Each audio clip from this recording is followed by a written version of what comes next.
Self-care is not intuitive. In fact, it goes against many of the things that we have learned about ourselves, things we were raised to believe about work and ourselves in the world. I'm here to change that. I'm here to change the narrative and blow up the self-care box. I'm your host, Desiree Rue, licensed clinical social worker, self-care strategist, freelance writer, a lover, and a fighter. And I'm Self Cares AF. And this is Self Cares AF, the podcast. You ask me, and I answer the questions that get you out of the box and into the life that lights you up from the inside out. Hey, welcome back. Welcome to another episode of Self Cares AF. And this is Desiree. I'm so happy to be back with you again today. How are you? Like, no, for real, how are you? How was your weekend? How is your week? I hope that you had an opportunity to do something for yourself. Think something great about yourself. And it's not, it's okay. We've got time to pivot. We've got time to make changes. We've got time to rewrite the narrative. My week, listen, my week was extremely human. When I say that, I mean that I had a week full of ups and downs and oops. I literally woke up on Tuesday and I thought Tuesday was Wednesday. And my Wednesday schedule and my Tuesday schedule look nothing alike. I missed a meeting. I was DMing and texting two people with the same names. And then I got the messages crossed. It was a mess. The week started out a whole mess. But I was able to pivot, turn it around, and the week ended really well. And I've had a wonderful weekend, and I am looking forward to the week ahead. So, we can make that lemonade, as they say, when we get a bunch of lemons in the week. So I'm glad you're back, and I'm glad we have this opportunity to continue the conversation. The last episode, the Zero is the Hero episode, I talked a lot about myself, who I am. Who is Desiree Rube? First question that we're answering in this podcast. Who is Desiree? And so I shared some stories about myself, shared some of those pivotal moments that happened that really defined who I was, how I thought about myself, how I thought about myself in the world of work, and being able to ask for the things that I want because we're all connected. All of our experiences, who we are, what we do, it all connects, right? And so I shared a little bit about that. And then I shared some of the pivotal experiences that I've had that started to teach me another side of things. Again, everything, um, like a good recipe, like just all the ingredients marrying itself together to come out for a really good meal. So that's what I shared with you last week or last time. When I say last week, because I recorded it last week. I mean, it's the podcast world. We do it by weeks. At least I do. But to continue the conversation, talking about how I moved to be able to get here. Not only living a life that is very much completely self care AF, but how this framework actually came together. So I want to continue the conversation, continue to give you a little bit of that background and that context, and then talk a little bit about actually the framework of self care AF, because that is where I'm going to be coming from with every question that you ask. That answer is going to be coming from that framework. So I have some notes. So if you see me looking down, it's not because I'm sad, it's because I'm looking at notes. Because listen, I like to talk. And when I talk, I talk. And if you know me, you know this about me. Again, I had to stay after school in the first grade. Why? Because I was talking. So I made some notes and a little outline so that I don't go too far off the script, don't ramble too much, and can stay in this structured manner. So if you see me looking down, that's what it is. And if you're just listening, no, I'm over here looking down. So if you can get a good picture and a good view. So my sponsors, I really like and want to thank my sponsor, one of the greatest sponsors on earth, me. I want to thank me, Desiree Easton Travels LLC, for sponsoring this episode and being a self care hero. It is important to know that when you invest in yourself first and best, everything else that comes after it is just a compliment. So, thank you for the opportunity of allowing me to sponsor this episode, and you too can have an opportunity to do the same. So, we always have to take time to thank those who pour into us, and especially when it's ourselves, pat ourselves on the back. So, in the last episode, again, I shared a lot of information. So, I want to continue on because if I'm really honest, and which I am, very much so honest, that really this journey towards self-care AF as a structured thing, I would say it really started in 2014. So about 10 years ago. And as I shared in the last episode, what really pushed me to this point was ending a position that I felt I had given everything to. And in fact, I know that I'd given everything to it. I loved the organization I was working with. I loved the people that I worked with. I loved all of the learning and experiences, but I also gave a lot. I did things that I didn't want to do because people were telling me, based on my position, these were the things I was supposed to do. And I didn't really have a really good understanding at the time of politics and how other people's influence can influence your decisions. And at the end, I felt unappreciated. I felt robbed. Um, and I felt as if I had given way more than I had received. And again, I want you to understand, I said these are the things that I felt. Not necessarily all of that may have been true because there are plenty of people who poured into me, who also sacrificed with me and for me, who loved me. So sometimes it could just be a few that makes it feel like many.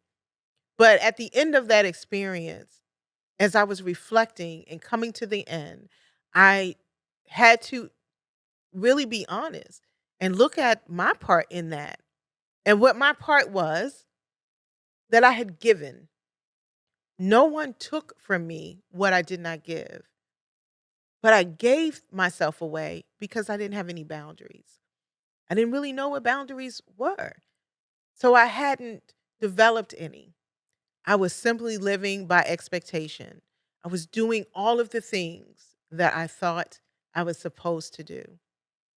And many times it went against the things that I wanted to do or felt that was right to do based on my own judgment, my own knowledge, and my own experience. And so it was in that moment in 2014, June of 2014 to be exact, that I said, I will never do that again. That I will never give more of myself away to anyone or anything than I do to myself. But that started the journey because I didn't know really what that looked like.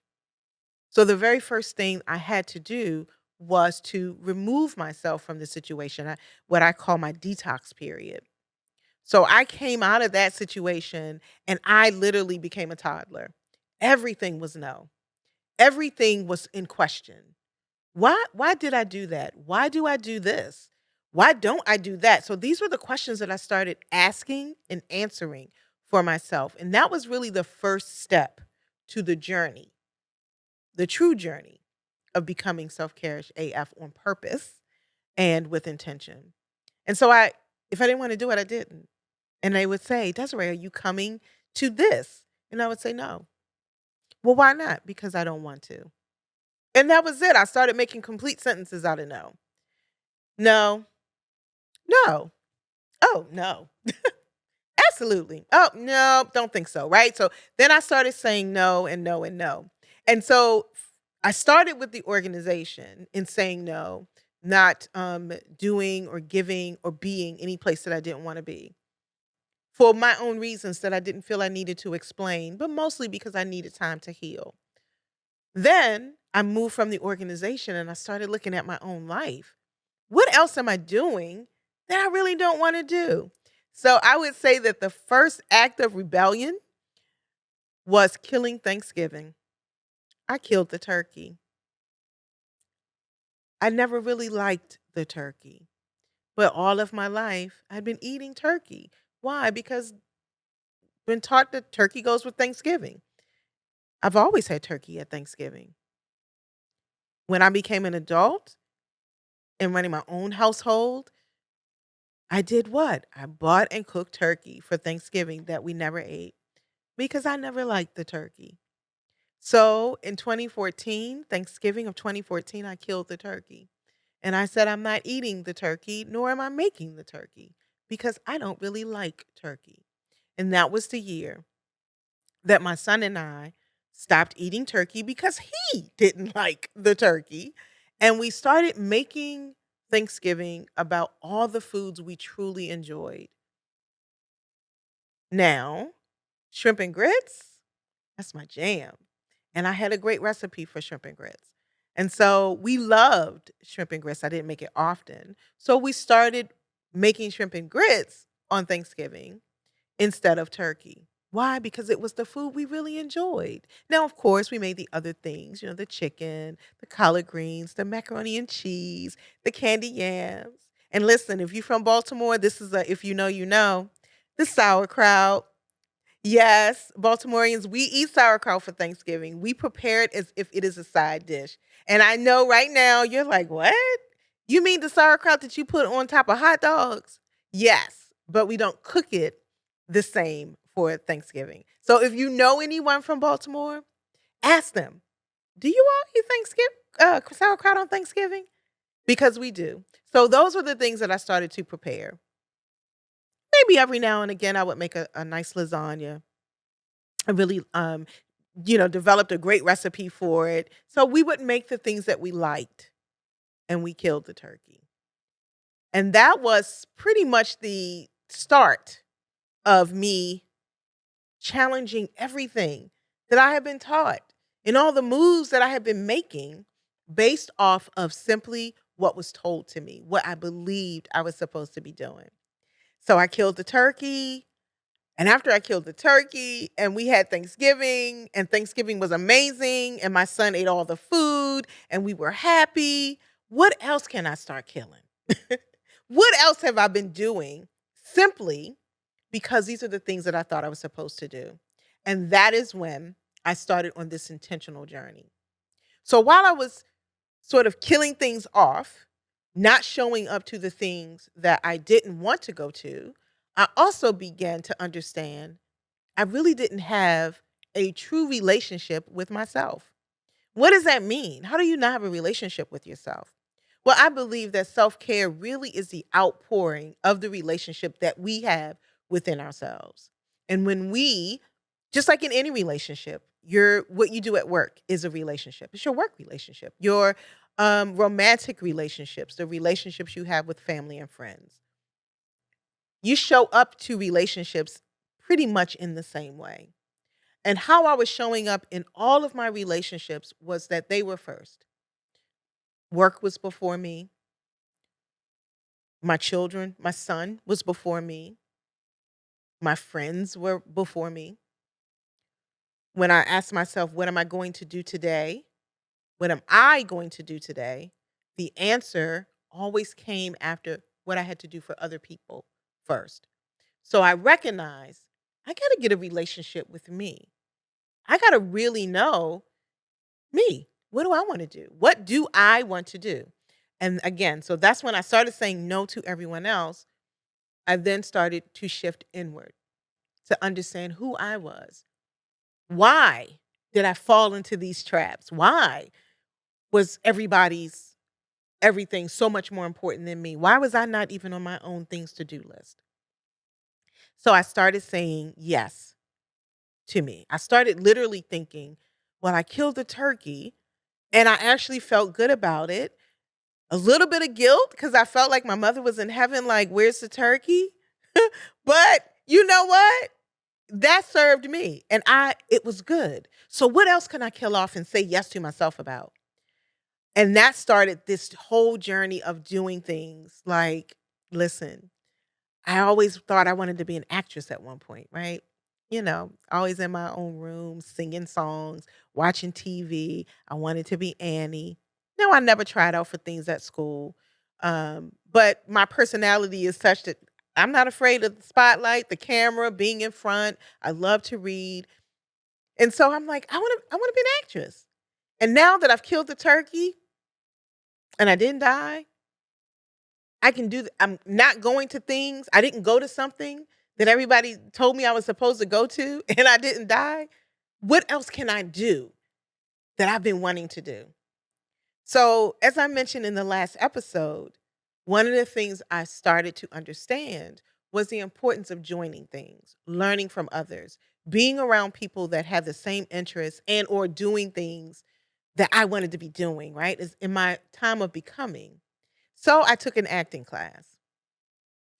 Now, I had no intention of taking this class with the hopes that, I was gonna make it big or, get chosen. It was just simply the exercise of moving forward with doing something that I wanted to do.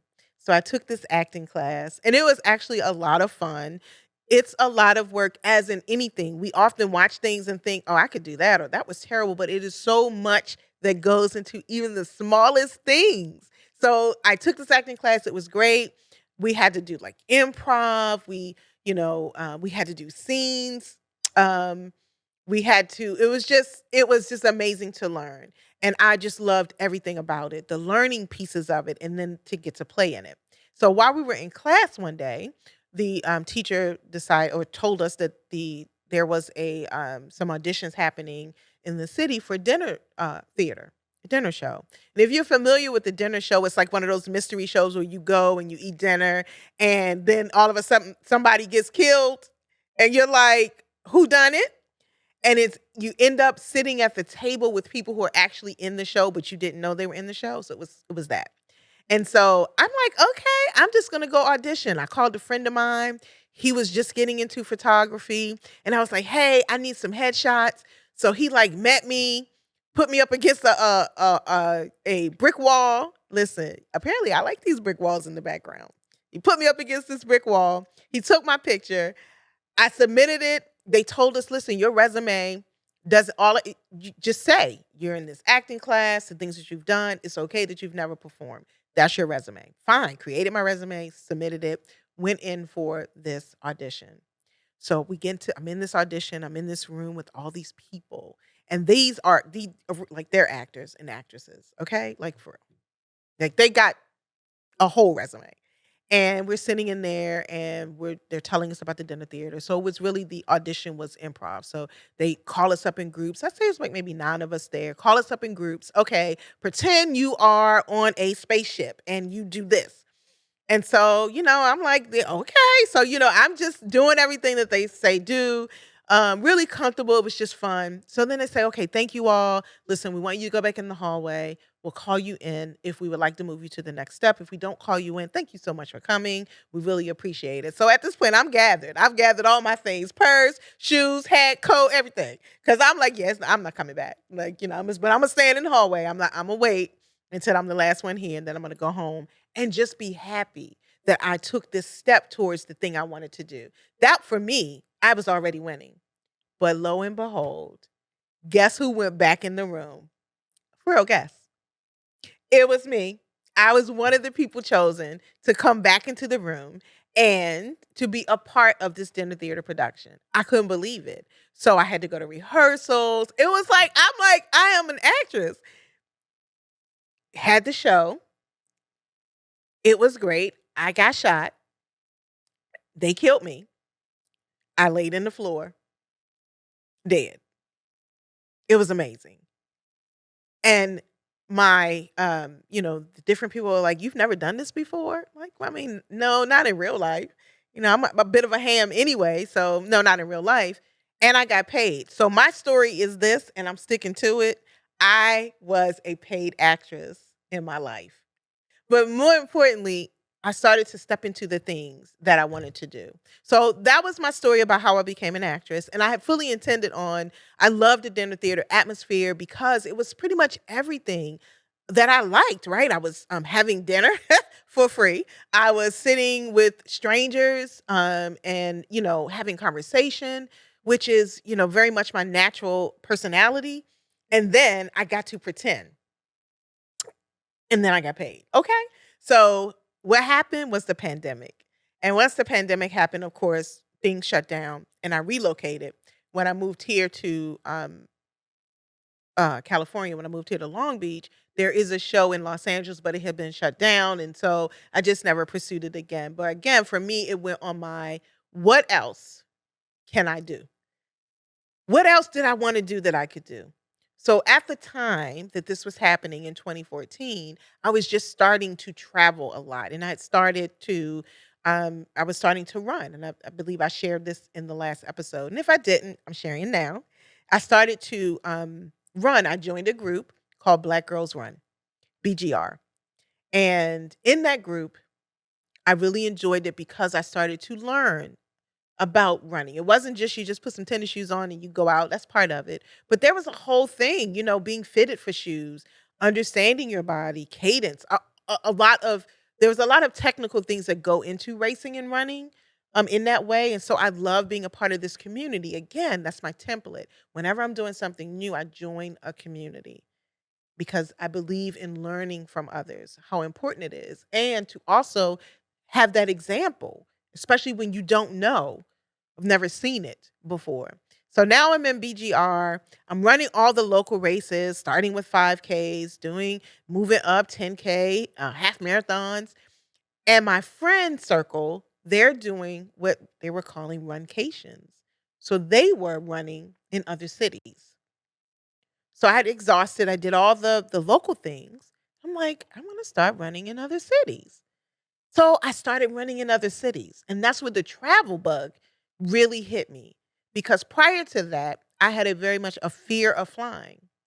And I wouldn't fly.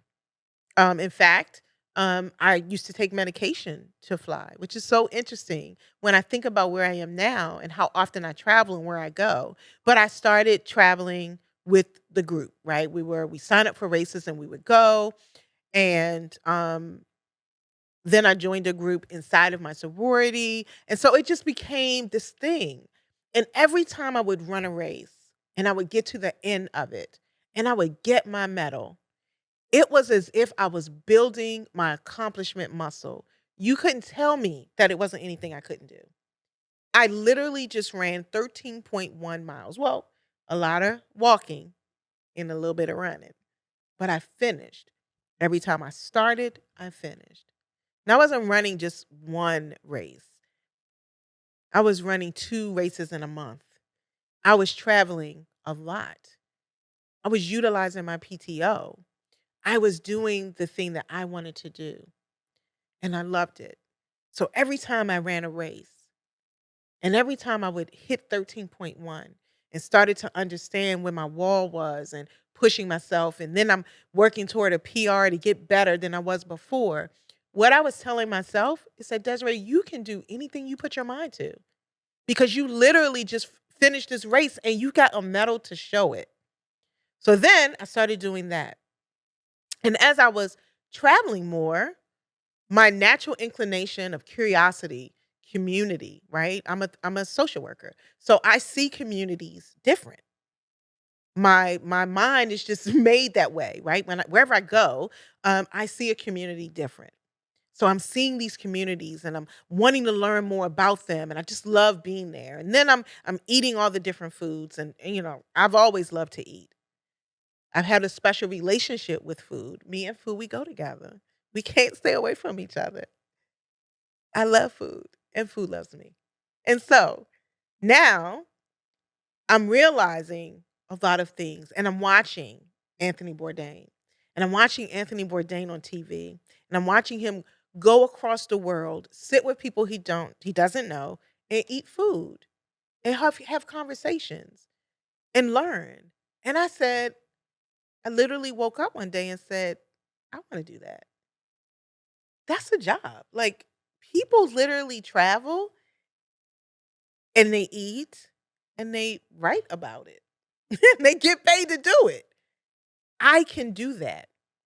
I've been writing since I was in the 3rd grade. I've kept a journal since I was in the 3rd grade. My first diary my mother gave me because I've always been a person to process in that way.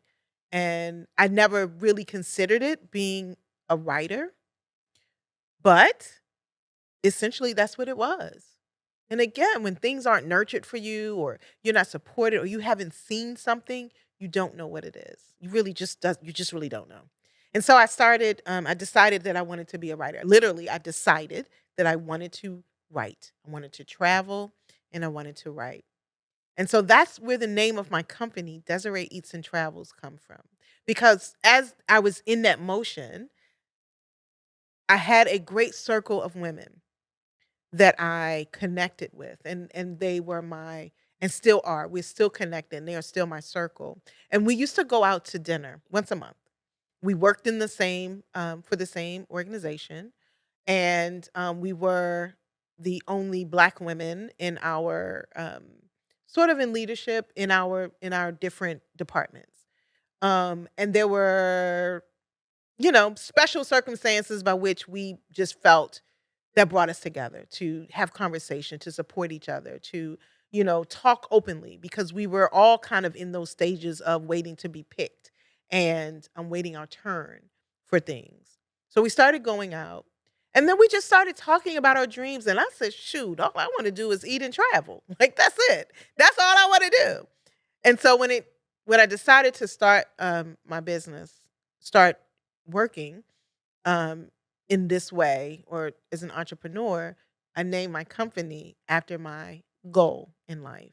Oftentimes, people think that I'm a travel agent, but I'm just travel inspired. I am. That is the goal. I just want to eat and travel. I want to just do the thing I want to do, and I'm doing that right now. So when I started this when I decided, literally woke up and decided this is what I wanted to do because it was being done. Some people were doing it. Then I started paying more attention to who was doing it, and I did what I always do. I joined. So I found a group of food writers, um, and I joined it because you could join it. And lo and behold, the president of the organization at the time was a food writer in Charlotte, North Carolina, who it was writing at the time, the food writer for the local newspaper.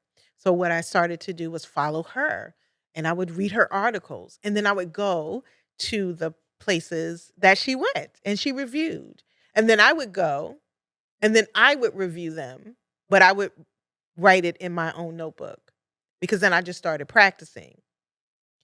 And I had an opportunity to meet her, and she became very instrumental in connecting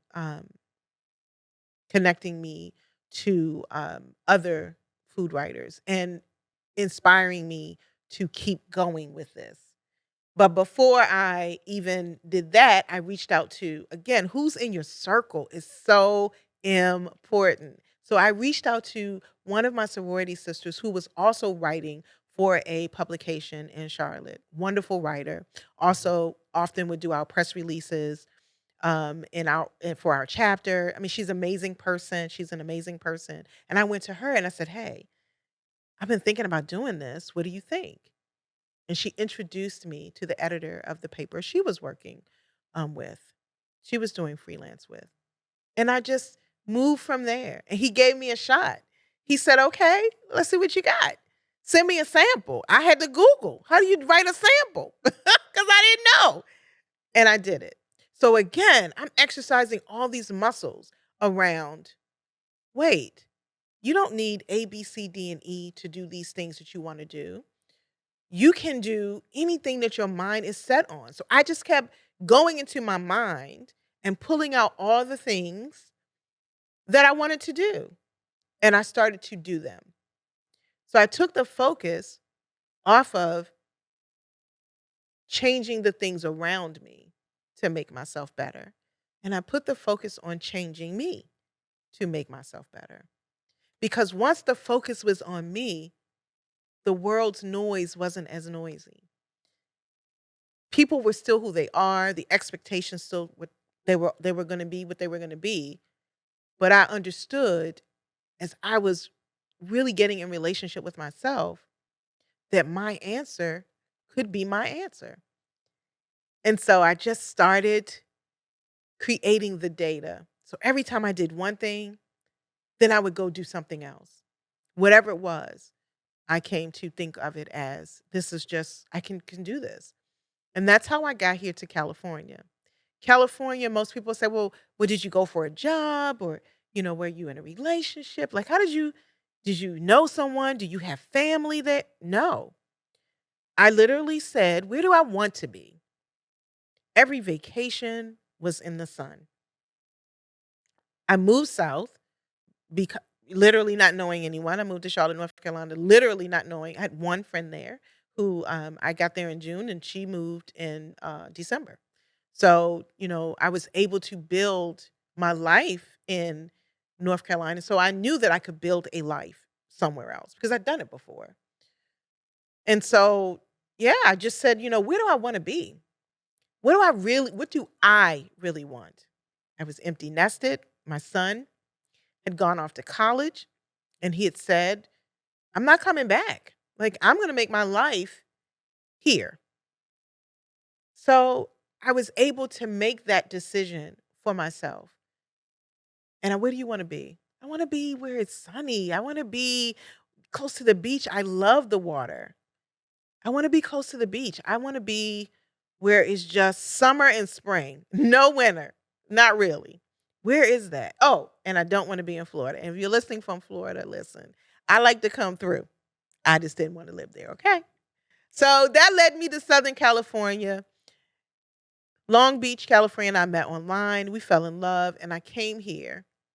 And I came here and I said, I'm gonna come and I'm gonna spend some time. And if it feels right, I'm moving there. And I know you might be thinking, wow, that's crazy. Maybe so. But for me, it was at this point, I was understanding it is important to give myself the things that I need, period. And I know what I feel and beginning to listen, get in relationship with myself and my feelings. And so I came here, I fell in love, and I moved 6 months later. So self-care AF began for me becoming very intentional about me. What do I like? What do I want to what do I want? Answering that question without consideration of others started in 2014. So here we are. I'm going to move us up a bit and get us to 2021, where I find myself now back in that place of feeling like I want to um waiting my turn. That I want to do more. I want to I just want to do more. I want to do more at work and I'm not being allowed to do things. I have a creative mind, but I'm not able to create in the ways that I want to at work because I'm waiting, because it's not in my role or my responsibility. And from that, I developed an opportunity for myself to be creative by putting together a presentation based on the work I had done from 2014 up until that point that allowed me to be able to reduce the stress that I've been feeling because I had begun to do some very intentional, very specific and intentional things to be able to reduce that stress, to have a relationship with me that allowed me to be a high performer, really good at my job, intentional, a good leader, all the things. And so I put that rubric together and created a workshop because I believed that the stress that we had been told that we should be accustomed to by virtue of the work that I was doing was not true. I had started just, you know, going through all the myths, just disrupting everything. No, I don't have to have turkey for Thanksgiving. No, I can travel and work and still be really great at my job. No, I don't have to show up in places I don't want to be. No, right? I had begun to prove that those things were possible. And I wanted to be able to help others to get to the same place because no one ever told me that those things were possible for me. I'd never had that conversation. I'd always learned how to take care of other people, even in my work. I chose a profession that takes care of other people because that is innately who I am. But no one ever told me that taking care of myself was the biggest component to that. So I learned it and I wanted to teach it to others. So now I'm in 2021, not completely happy in my work, and now creating yet another opportunity for me to be creative that's outside of the workspace because now I know that I can. And that conversation was amazing. And that led me to then leaving that job and doing this work full time. So now let me tell you about Self Care AF and how we turn that into a actual framework. As I began to really start talking to people around this, I wanted to put it into a framework because it initially just started as a conversation of, listen, you do not have to live your life like this, social workers, because I have found a way. Like, let me tell you what I'm doing. Then I began to want to teach this. And so what I recognized and understood was that this is based off of what we call in the profession as a cognitive behavioral approach. Now, listen, I'm not this, look, no school today. I'm not here to teach you how to be a therapist or a social worker or a clinician of any type. So I'm going to try to give you this in this very high level way, just so that you can understand that there is an approach and a evidence based framework that really wraps this what I'm doing up. Know that this isn't something willy nilly, and this conversation is different because of the fact that it reaches to the core of the problem. Because I understand and learned and believe that the self care that we experience, the relationship that we have with ourselves, is difficult because of our core beliefs.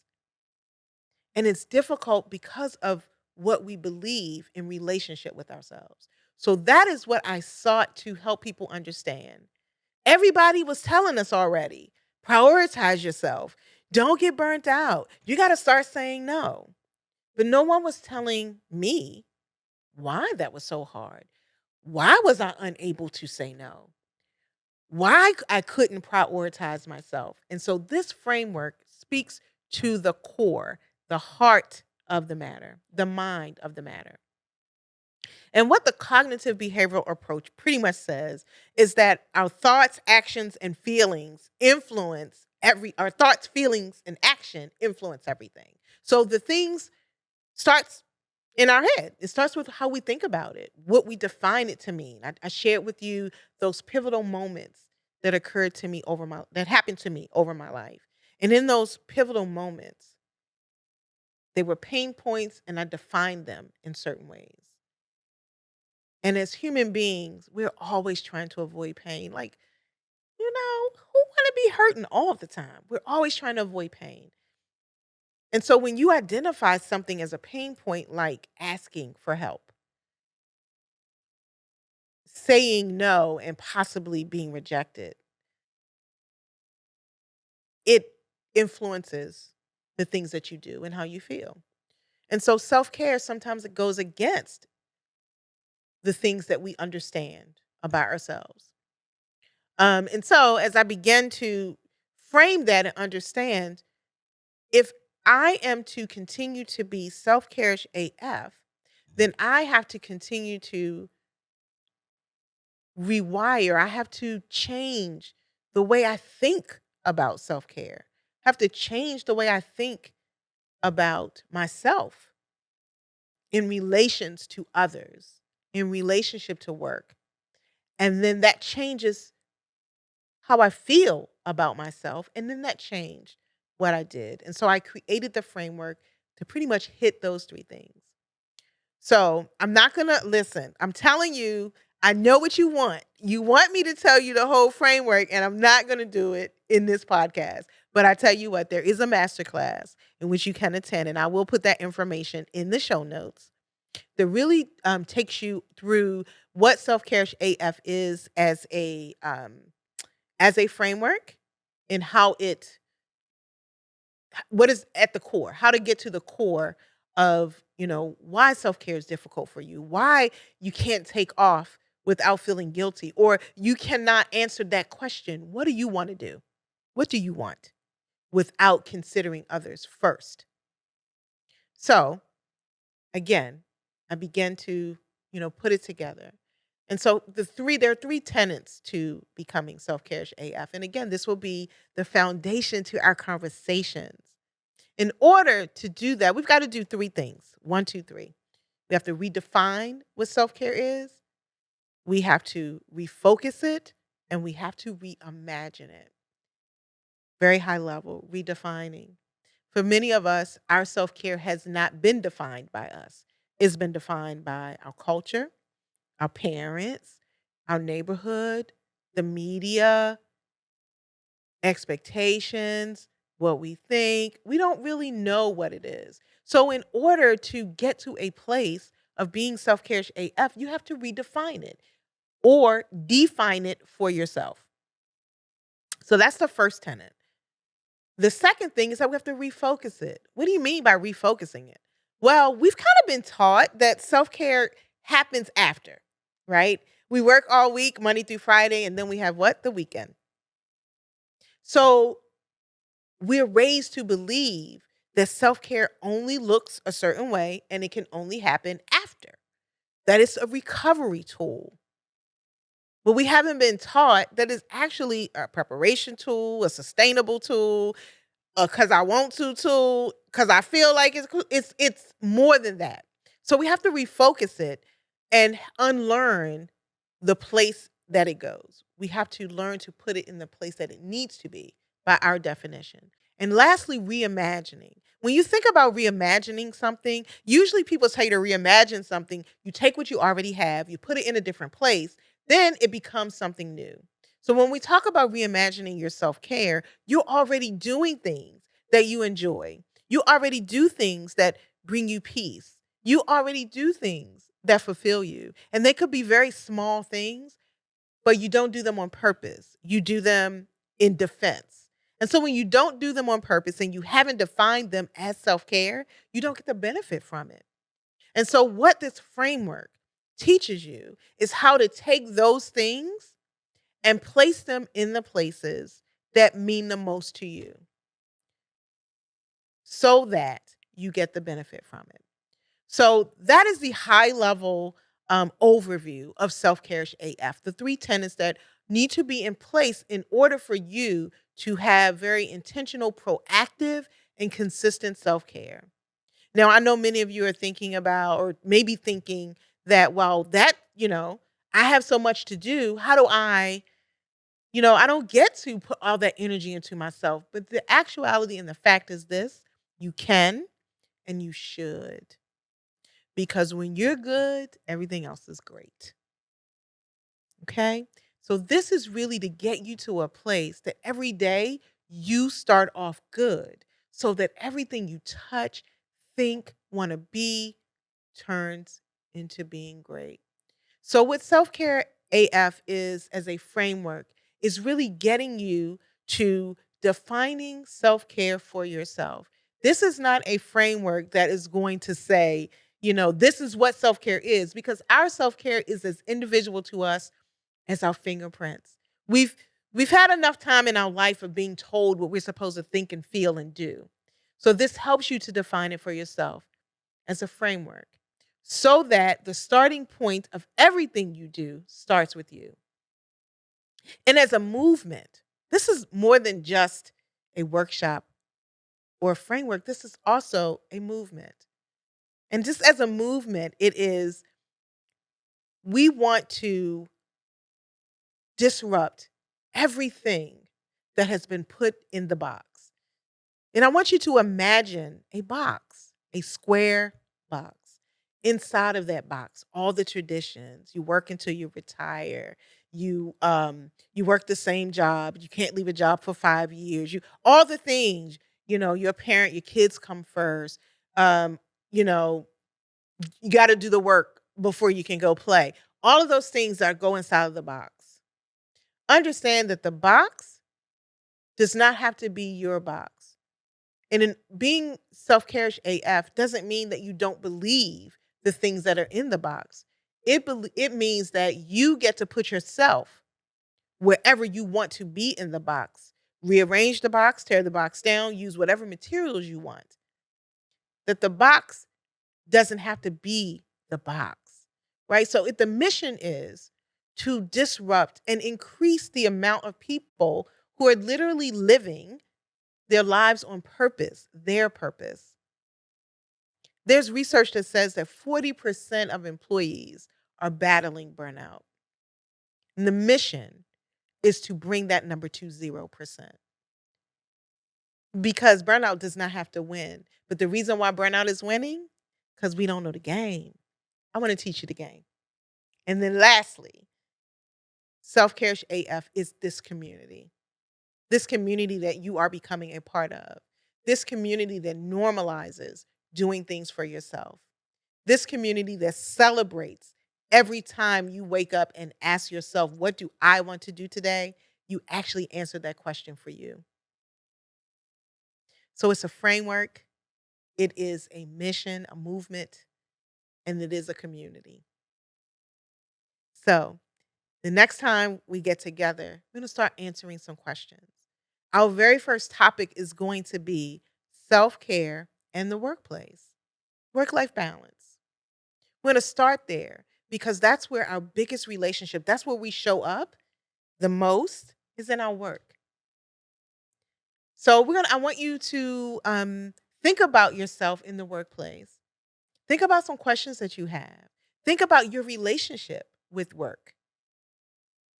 Who's at the center of it? Is it work or you? Is it work or is it you that is at the center of that relationship? My goal is to help you answer that with it's me. So I look forward to seeing you next time. I'm going to answer some questions because we've got some good ones. Thanks so much. Thank you for listening. I really appreciate you being here. I hope that today's episode has sparked an idea or challenged a long-held belief or just moved the needle a little closer to what you want. Let's stay connected. Visit my website, sign up for my newsletter, hit me up on Instagram at Desi Eats and Travels, and tag me when you are being self-care AF. I appreciate your time. Comment on this episode. You know your thoughts are important in these podcast streets. So comment, give me your feedback, and I will see you here again next week.